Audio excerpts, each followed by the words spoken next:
Malgré un aspect visuel très propre, les surfaces sont souvent contaminées par des micro-organismes. De ce fait, une analyse microbiologique s'impose.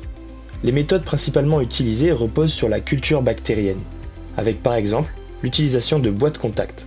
La gélose est déposée sur la surface quelques secondes, puis est mise à incuber.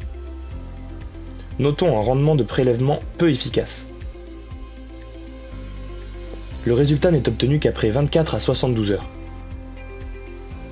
Aucune réactivité n'est possible. Par ailleurs, cette technique ne voit que les bactéries cultivables dont le nombre varie en fonction de la température, du temps d'incubation et du milieu de culture. L'ATP-métrie quantitative, quant à elle, donne une évaluation globale de la charge bactérienne et cela en moins de 2 minutes.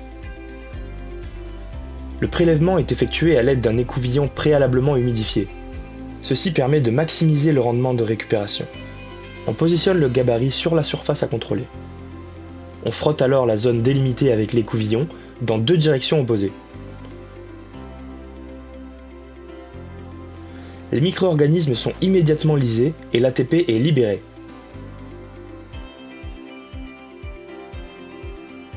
On ajoute 6 gouttes d'extractant dans le lumitube qui contient le réactif enzymatique. On insère l'écouvillon dans le tube et immédiatement, l'ATP réagit avec l'enzyme en libérant de la lumière. La quantité de lumière émise est proportionnelle à la quantité de micro-organismes. On mesure alors la lumière émise avec un luminomètre.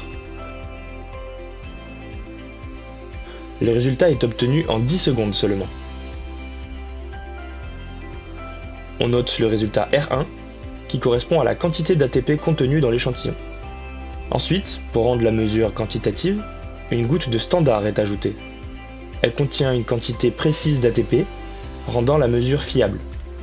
Cela vous permet d'éviter les faux négatifs et ainsi de valider vos nettoyages et désinfections en toute sérénité, ce qui n'est pas le cas avec l'ATP-métrie traditionnelle au format stylo.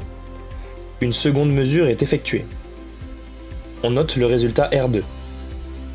Enfin, une application mobile vous permet d'interpréter le résultat directement sur le terrain. Entrez la surface prélevée, les 2 résultats obtenus, et le tour est joué.